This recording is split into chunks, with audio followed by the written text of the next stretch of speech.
Dan setelah kita memahami pesan-pesan Allah dengan benar, mudah-mudahan Allah memberi kita kesungguhan hati untuk selalu berpegang teguh pada ajarannya, dan kita berperilaku sesuai dengan arahan-arahan Allah.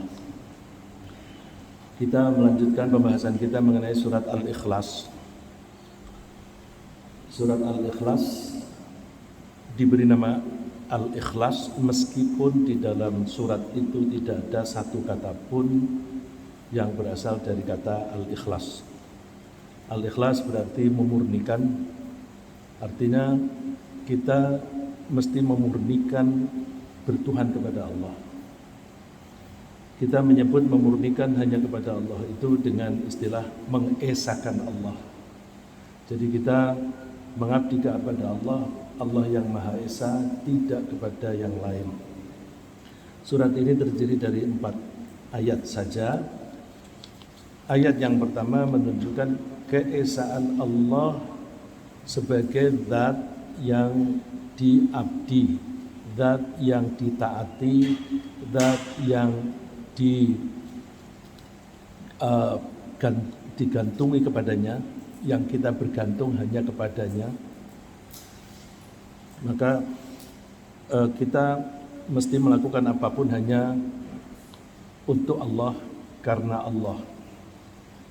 Dan ayat yang kedua menunjukkan bahwa Allah lah tempat kembali semua makhluk. Kita semua membutuhkan bantuan dari Allah. Tanpa bantuan dari Allah tidak mungkin kita bisa hidup, tidak mungkin kita bisa survive. Oleh karena itu kita mesti berserah diri hanya kepada Allah. Termasuk kita bertawakal itu karena kita mengacu kepada Allahus Samad. Kemudian ayat yang ketiga yang kita bahas Selasa yang lalu, lam yalid walam yulad. Allah tidak melahirkan dan tidak dilahirkan. Kalau Allah dilahirkan, berarti Allah bergantung dan berhutang budi kepada orang tuanya. Dan kalau Allah melahirkan, itu indikasi bahwa Allah itu membutuhkan penerus. Jadi lam yalid wa lam yulad, pesan yang kita tangkap adalah bahwa Allah itu independen, mandiri, tidak bergantung kepada siapapun dan tidak memerlukan bantuan kepada siapapun, tidak memerlukan generasi penerus. Allah dari dulu ada dan sampai kapanpun Allah tetap ada, maka tidak memerlukan regenerasi. Tetapi banyak orang yang tidak mau berpikir logis, sehingga mereka mau saja percaya kalau dikatakan bahwa Tuhan itu punya anak. Misalnya ada yang menganggap bahwa para malaikat adalah anak-anak perempuannya, sehingga para malaikat dilukiskan, digambarkan sebagai wanita bersayap, karena para malaikat itu memiliki sayap. Dan ada yang menganggap Tuhan mempunyai anak laki-laki. Ada yang mengatakan Uzair itu anaknya Allah, ada yang mengatakan Isa anaknya Allah. Padahal mereka itu hanyalah manusia biasa. Maka kita jangan percaya kepada omongan orang yang tidak logis pola pikirnya. Agama Islam adalah agama yang logis, rasional. Oleh karena itu, kalau kita tidak bisa mencerna ajakan orang atau persuasi orang, kita tolak. Dan Allah tidak bergantung kepada makhluknya. Allah tidak butuh tempat. Tempat yang kita kenal adalah benda-benda atau bahkan ruang yang semuanya itu adalah ciptaan Allah. Maka tidak mungkin Allah itu tinggal di bumi. Kalau Allah tinggal di bumi, Allah tinggal di mana sebelum bumi itu diciptakan? Dan besok di hari kehancuran, hari kiamat, Allah tinggal di mana kalau buminya hancur? Kalau dikatakan Allah tinggal di langit, langit yang mana? Langit itu semua ciptaan Allah. Sebelum langit diciptakan oleh Allah, Allah tinggal di mana? Dan besok hari kiamat, Allah akan tinggal di mana? Itu mustahil, tidak masuk akal. Oleh karena itu kita memahami bahwa Allah itu independen. Independen itu negatif dari dependent. Dependent artinya depend, menggantungkan diri. Allah tidak bergantung kepada siapapun. Lalu bagaimana makhluk-makhluk Allah ketika mendengar bahwa Allah itu dilecehkan? Saya memakai kata lecehkan karena Allah sendiri menyebutnya mengolok-olok. Sebelum ke sana ada ayat yang menunjukkan bahwa langit dan bumi itu marah kalau dikatakan bahwa Allah itu punya anak. Bisa kita lihat di surat Maryam ayat 88 sampai 91. Wa qalu ittakhadha ar-rahmanu walada. Mereka berkata bahwa Allah itu beranak atau mengambil anak atau mempunyai anak. Ittakhadha, mengambil itu bisa mempunyai anak sendiri, bisa mengangkat anak sebagai anak angkat, semuanya tidak. Laqad ji'tum syai'an idda. Sungguh kamu telah mendatangkan suatu perkara yang sangat mungkar, sangat bertentangan dengan akal pikiran yang sehat. Karena itu bertentangan dengan akal yang sehat. Alam raya ini yang mengikuti hukum-hukumnya Allah, yang mengikuti sunnatullah, mereka bisa memahami bahwa orang yang mengatakan bahwa Allah itu punya anak, mereka tidak bisa menerima. Karena tidak bisa menerima, mereka itu digambarkan oleh Allah, takadus samawati yatafattarna minhu wa tanshaqqul ardu wa takhirrul jibalu hadda. Hampir-hampir saja langit-langit itu pecah, retak, karena omongan orang yang mengatakan bahwa Allah itu punya anak. Wa tanshaqqul ard, dan hampir-hampir bumi ini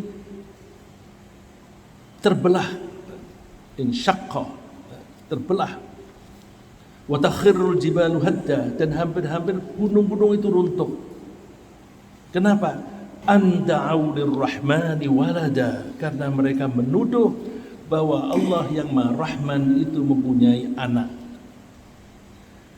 Dari ayat ini kita bisa memahami kalau ada orang yang mengatakan bahwa Allah murka ketika Allah itu dilecehkan.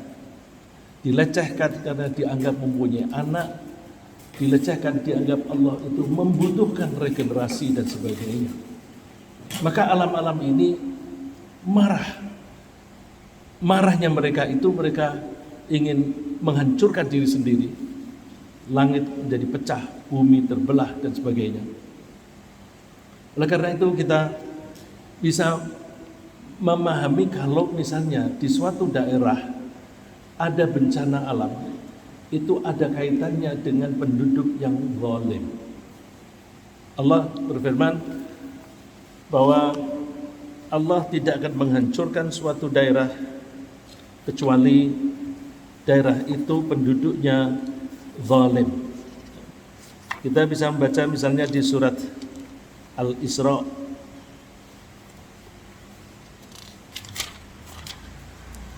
surat Al-Isra, surat yang ke-17,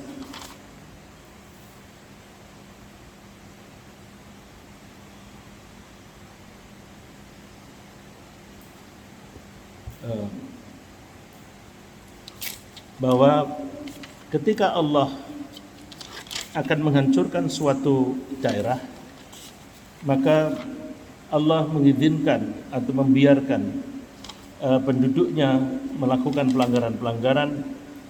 Kemudian Allah mengambil keputusan untuk menghancurkannya. Di surat Al-Isra surat 17 ayat 16.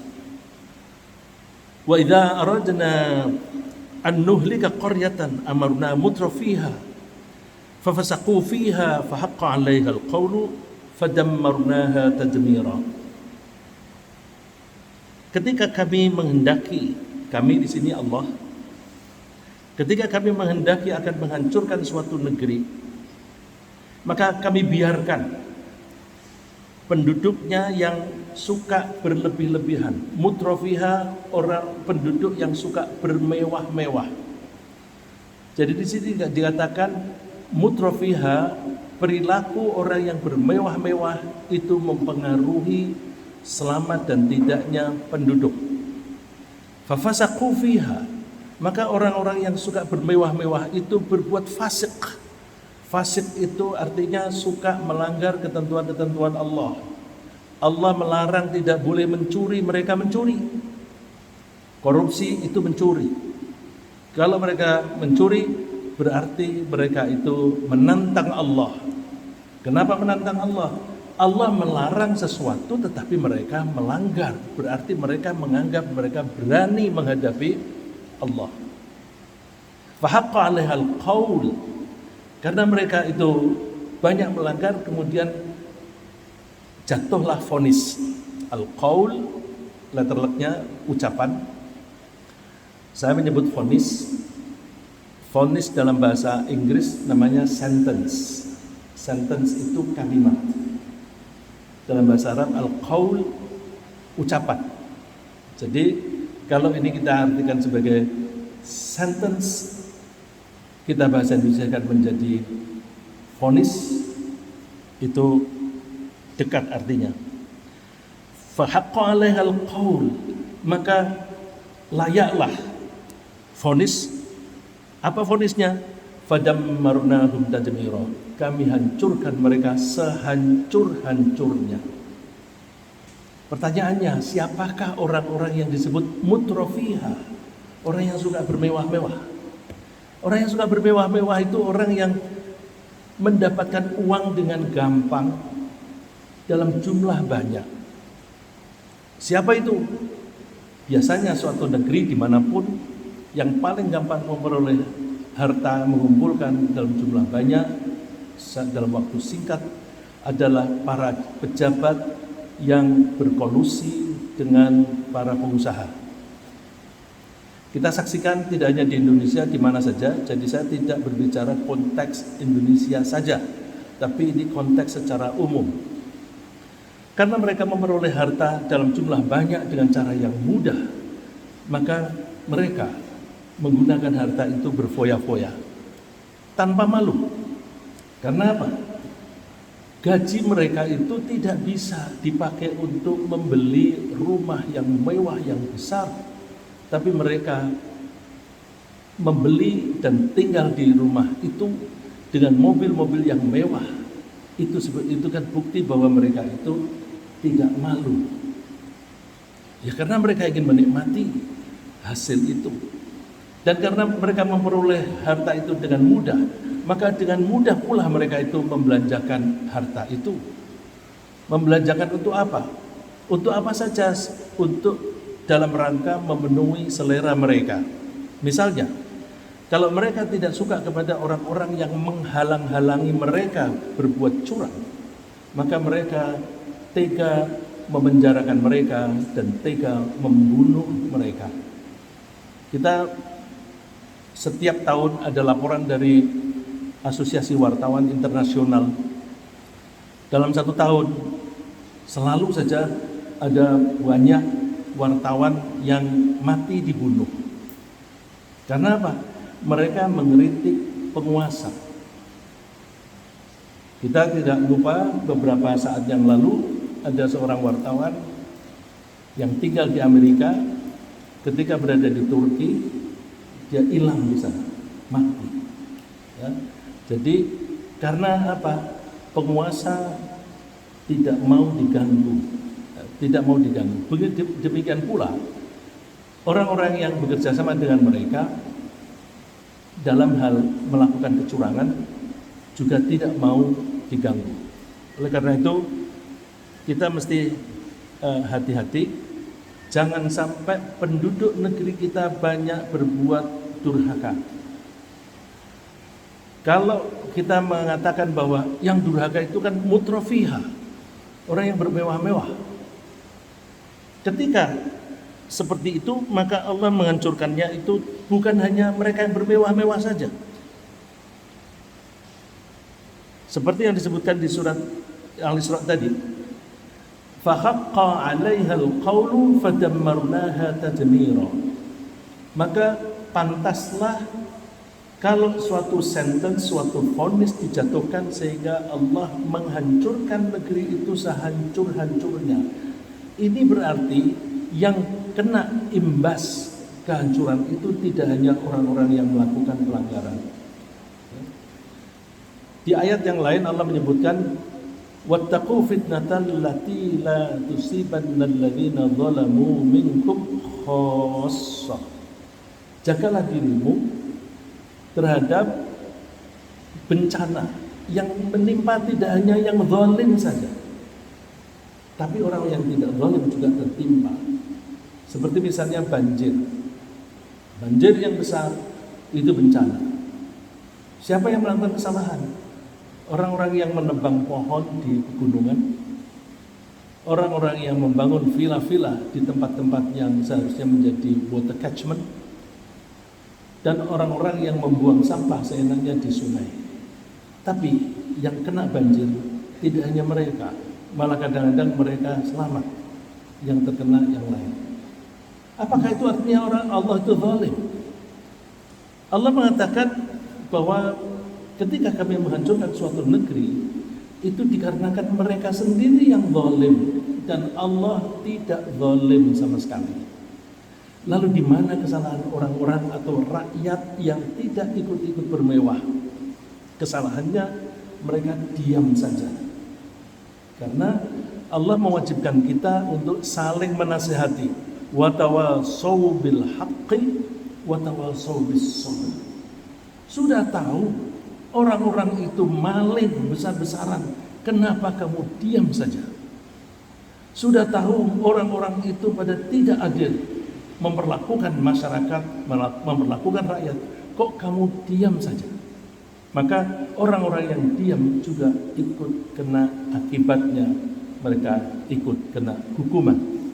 Kalau kita mengalami krisis ekonomi itu juga salah satu bentuk kehancuran satu sistem. Maka yang terkena dampak bukan hanya orang-orang yang pada mencuri harta negara, tapi juga pada orang-orang lain, karena orang-orang lain itu tidak mau menghentikan mereka. Baik, saya lanjutkan di surat Al-Ikhlas. Bahwa Allah itu independen, tidak butuh pihak lain untuk digantungi. Lalu Allah menyatakan bahwa Allah itu walam yakul lahu kufuwan ahad. Allah tidak disamai atau tidak disetarai oleh siapapun. Walam yakul lahu, tidak ada bagi Allah kufuwan yang sebanding ahadun, seseorang. Jadi tidak ada seseorang pun atau suatu apapun yang bisa menandingi Allah. Menandingi dalam hal apa? Menandingi di dalam kewujudannya, yaitu zatnya. Menandingi di dalam sifatnya, dalam karakternya. Tidak ada orang yang bisa mempunyai karakter seperti karakternya Allah. Dan juga tidak ada yang bisa menyamai Allah di dalam hal perbuatannya. Bagaimana kita memberikan gambaran bahwa Allah itu zatnya tidak ada yang menyamai? Yang kita bisa saksikan melalui indera kita, mata, telinga, rabaan dan sebagainya. Kita mengatakan bahwa sesuatu itu ada bila indera kita bisa menangkap. Saya bisa memegang, saya bisa melihat, maka itu ada. Allah itu ada, tapi kita tidak bisa menangkap. Karena apa? Kita ciptaan Allah, kita ketika melihat harus ada dimensi ruang. Harus ada dimensi ruang. Berarti kita terbatas, kita dibatasi dengan dimensi ruang. Misalnya, mata saya melihat. Saya hanya bisa melihat apa yang ada di depan saya ini dan ada sinar. Tapi apa yang ada di balik ini saya tidak bisa melihat. Jadi saya melihat itu terhalang oleh sesuatu. Allah tidak akan terhalang. Melihat apapun, dimanapun, sembunyi pun Allah bisa melihat. Karena apa? Allah tidak melihat dengan mata. Kita melihat membutuhkan mata. Kalau Allah mempunyai mata, berarti Allah itu bergantung pada mata. Mustahil itu. Jadi Allah wujud zatnya tidak sama dengan yang lain. Kalau yang lain punya mata, Allah tidak punya mata. Allah perilakunya juga berbeda dengan yang lain, karena ketika Allah melihat itu perbuatan, penglihatannya tidak dibatasi oleh suatu apapun. Bagaimana kita bisa membayangkan bahwa Allah itu tahu apa yang kita pikirkan? Seseorang memikirkan sesuatu yang jahat atau yang baik, Allah itu tahu.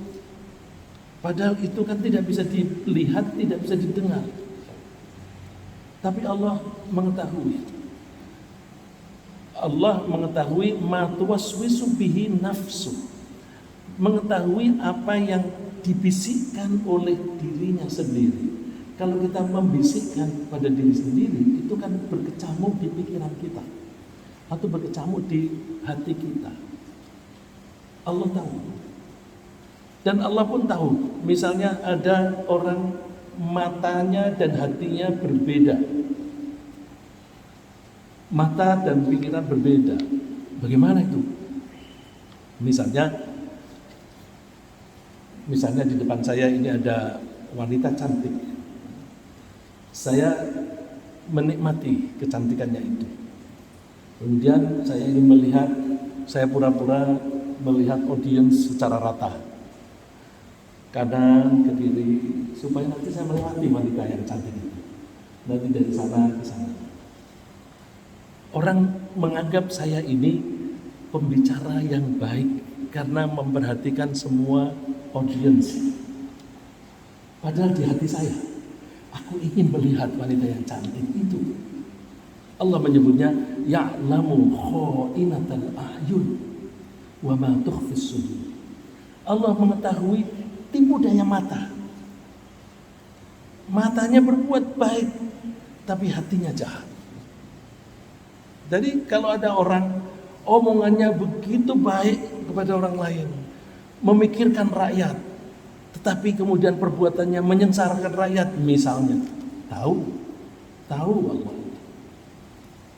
Omongan dan perbuatannya beda, apalagi sudah terbukti. Baru ngomong saja dan berpikiran yang lain, itu Allah mengetahui. Oleh karena itu kita jangan pernah main-main. Allah itu Esa di dalam zatnya, Esa di dalam perbuatannya, dan Esa di dalam sifatnya. Bisa nggak kita menggambarkan kekuasaan Allah itu? Tidak mungkin. Karena kemampuan akal kita tidak sampai. Kita hanya bisa berpikir berdasarkan observasi kita. Kalau kita tidak pernah observe, kita tidak bisa mikir. Kalau kita bisa observe itu berarti mengamati dengan indera, tidak harus dengan mata. Kalau kita tidak bisa observe, kita tidak bisa memikirkan hal itu. Oleh karena itu, jangan memakai logika kita ketika kita memahami kekuasaan Allah. Allah wanti-wanti, ma qadarullaha haqqa qadrih, innallaha laqawiyyun aziz. Mereka tidak mungkin bisa memperkirakan kekuasaan Allah. Ma qadarullaha haqqa qadrih, Innallaha laqawiyyun aziz. Allah itu maha kuat dan maha perkasa. Misalnya, apakah mungkin Allah bisa membangkitkan orang yang sudah mati? Gak mungkin. Daging sudah menjadi debu, tinggal tulang belulang dan berserakan, apalagi yang dibakar sudah dibuang ke laut dan abunya pergi kemana-mana. Bagaimana bisa hidup kembali? Itu orang itu menakar kekuasaan Allah dengan kemampuannya dia sendiri.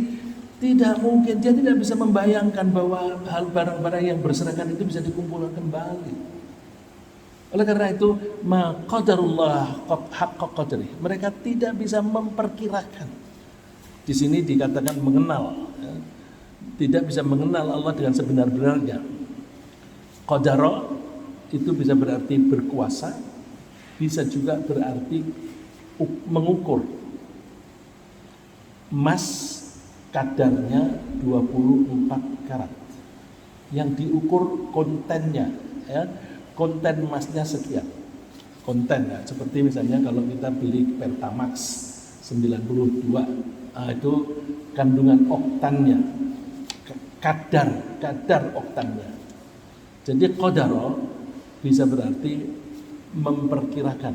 Di sini coba saya menerjemahkannya, maqadarullah, mereka tidak bisa memperkirakan Allah haqqa qadri, dengan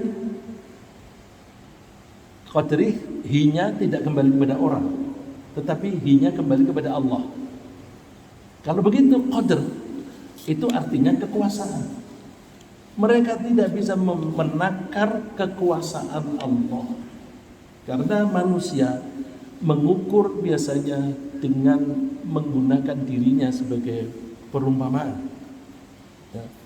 Oleh karena itu, kita jangan pernah membayangkan Allah itu sama dengan kita.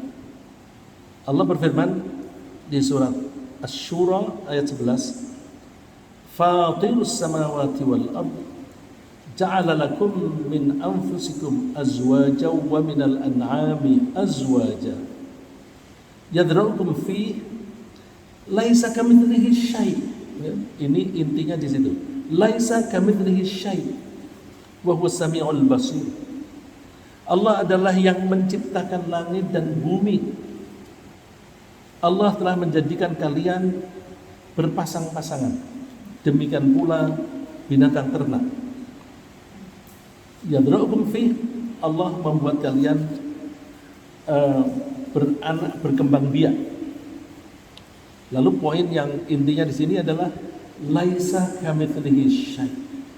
Tidak ada suatu apapun yang menyerupai Allah. Tadi saya sebutkan menyerupai itu dalam zatnya, zat itu substance, ya, dalam substansinya, dalam perbuatannya, dan dalam sifatnya. Ada problem ketika kita membaca Al-Quran. Ada gambaran-gambaran yang seolah-olah Allah itu mempunyai kesamaan dengan kita. Contoh, yadullahi fawqa aydihim, tangan Allah berada di atas tangan mereka. Loh, kalau begitu Allah itu punya tangan.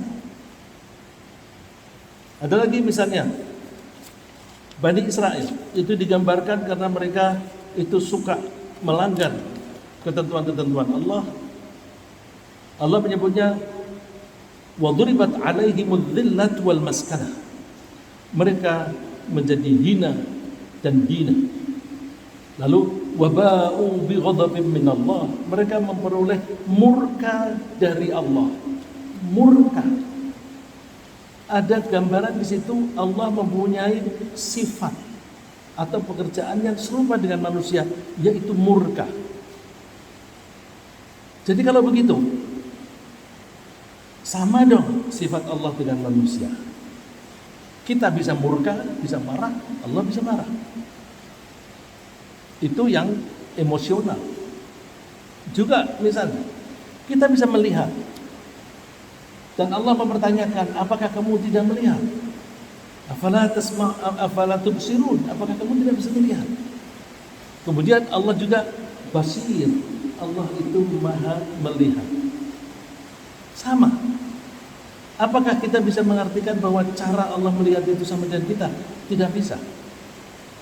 Ini ada problem, karena Allah ketika menyampaikan pesan kepada kita, Allah mesti menggunakan bahasa kita. Sedangkan bahasa kita itu makhluk. Kalau Allah berbicara membutuhkan bahasa, berarti Allah membutuhkan makhluk. Tuh, tapi dikatakan wa kallamallahu Musa taklima. Allah itu mengajak berbicara dengan Musa, taklima, dengan betul-betul berbicara. Bagaimana itu? Kita mengartikannya Allah berbicara tidak dengan cara seperti kita.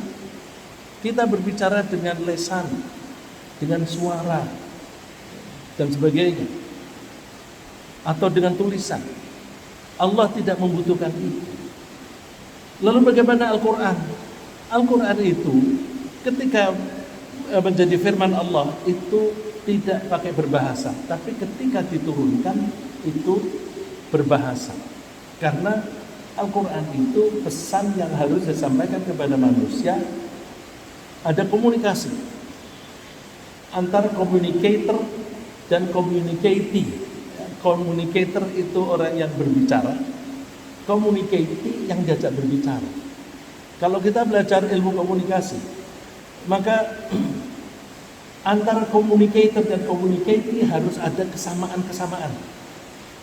Kesamaan dalam banyak hal, misalnya bahasa. Saya hanya bisa berbahasa Indonesia. Saya berbicara dengan orang yang hanya bisa ngomong bahasa Arab saja, dia nggak ngerti bahasa Indonesia, maka sulit terjadi komunikasi yang lancar antara saya dengan dia, karena bahasanya tidak sama. Begitu pula kesamaan di dalam emosi.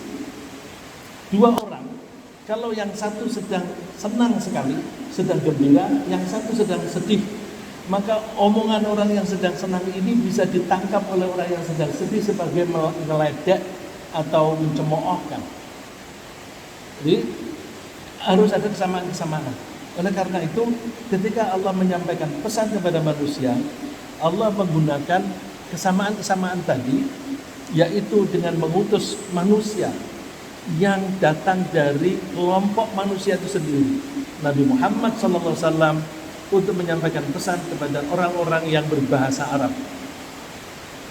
Apakah bahasa saja cukup? Tidak cukup.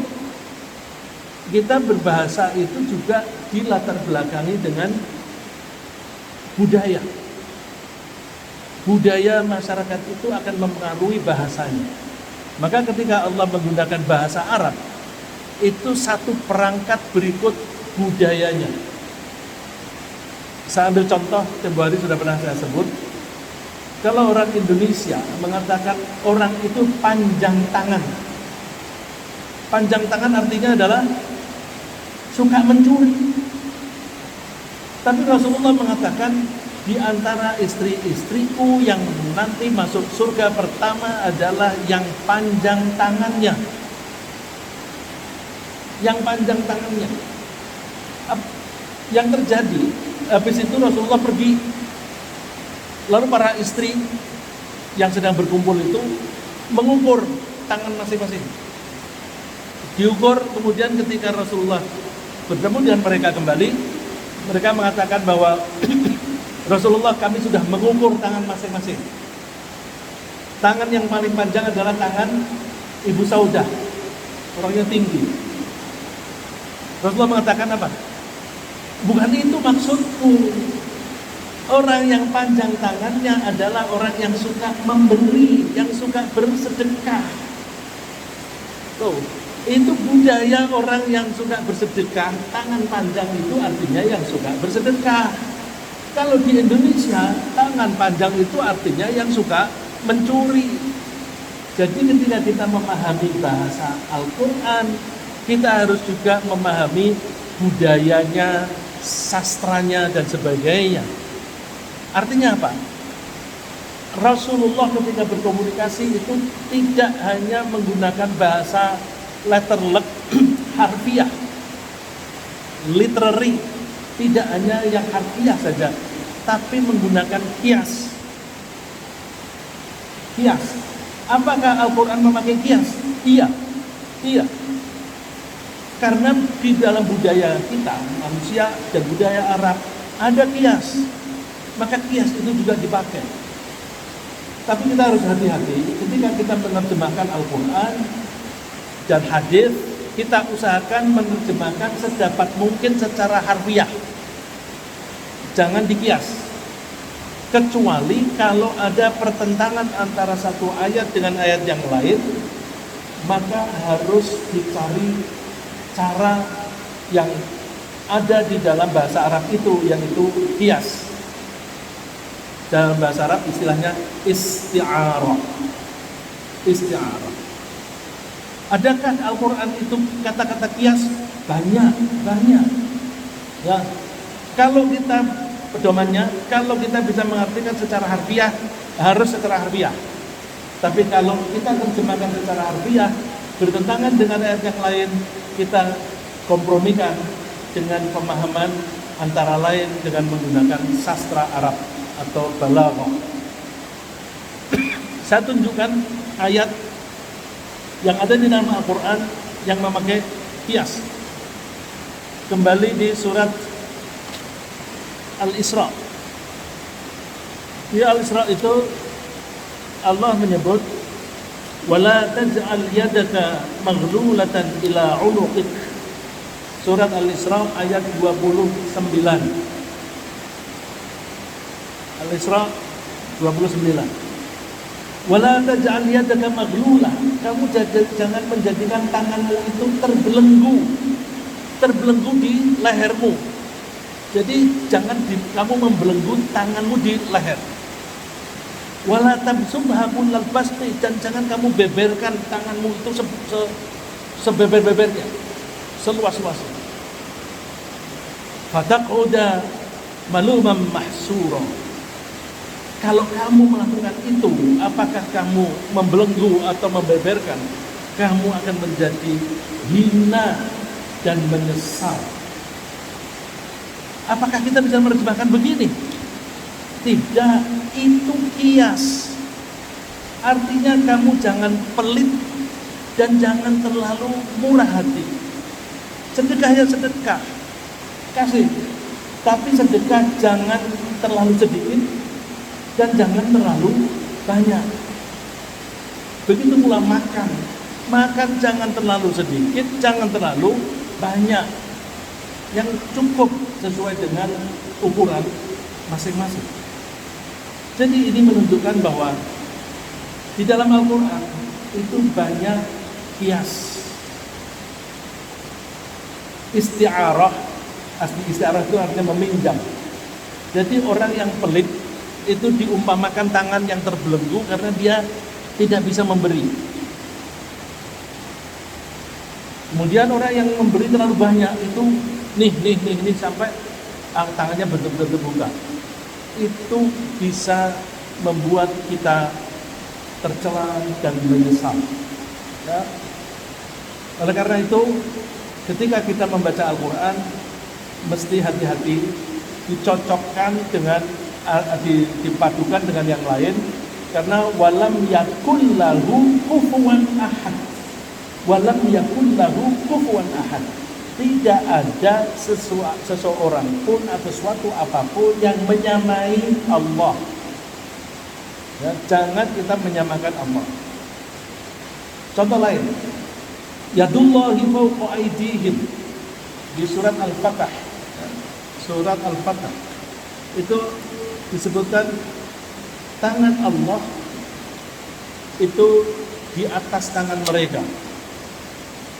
Yadullahi fawqa aydihim. Surat 46 ayat 10. Innal ladzina yubayyi'unaka innama yubayyi'una Allah.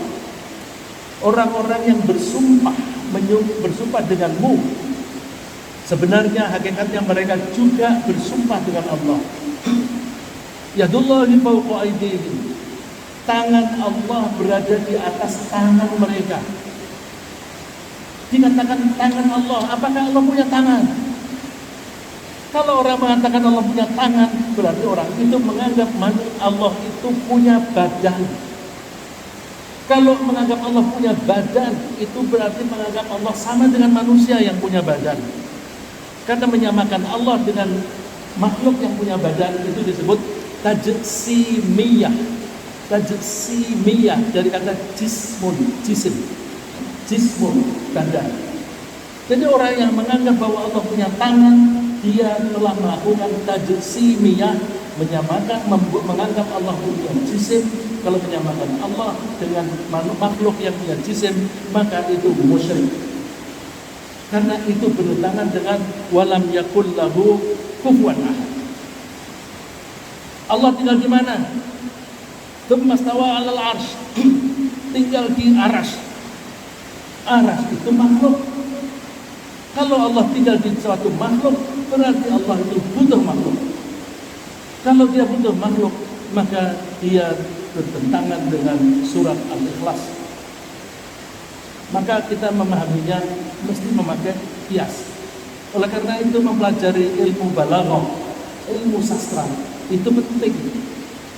Banyak orang nahwu tata bahasa atau sorof perubahan kosakata atau balaghah, mereka tidak pernah belajar, tapi mereka berani-berani mengartikan Al-Quran dengan cara logika mereka masing-masing, atau mereka mengakunya tidak pakai logika, tapi mereka mengatakan ini kita harus artikan secara letterlek. Di umumnya di Al-Quran harus diartikan letterlek, tetapi kalau bertentangan antara satu ayat dengan ayat yang lain, Al-Quran itu tidak mungkin ada satu ayat dengan yang lain itu bertentangan. Maka caranya adalah pemahamannya. Kalau kita memahami bahasa Arab itu satu paket. Kosakatanya, susunannya, kemudian sastranya, budayanya, dan sebagainya, itu semua harus lengkap. Ya. Bagaimana kita mengartikan yadullahi fawqa aydihim, tangan Allah di atas tangan mereka? Ketika di Hudaybiyah, Rasulullah bermaksud mau umrah ke Masjidil Haram, tapi oleh orang-orang Makkah dihalang-halangi. Waktu itu Rasulullah berhenti di luar kota, di tempat yang namanya Hudaybiyah. Rasulullah mengutus seorang utusan, yaitu Utsman bin Affan, untuk mohon izin agar diizinkan masuk dan tidak ada pertempuran.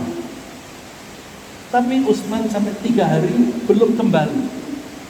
Karena Utsman tidak kembali dalam 3 hari, orang-orang mulai gelisah. Jangan-jangan Utsman sudah dibunuh, dan jangan-jangan mereka sedang mempersiapkan tentara. Kalau mereka mempersiapkan tentara dan kita diserbu, apa yang harus kita lakukan? Apakah kalian membela saya? Rasulullah bertanya, apakah kalian akan membela saya? Mereka mengatakan, kami membela. Sampai batas apa? Sampai titik darah terakhir. Terus mereka bersumpah. Nah, ketika bersumpah, kalau 2 orang jabatan tangan.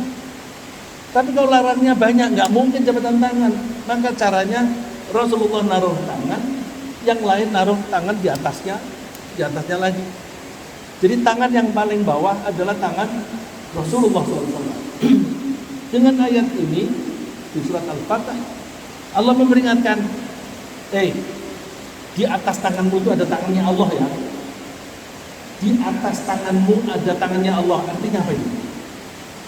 Artinya Allah ikut serta di dalam perjanjian itu.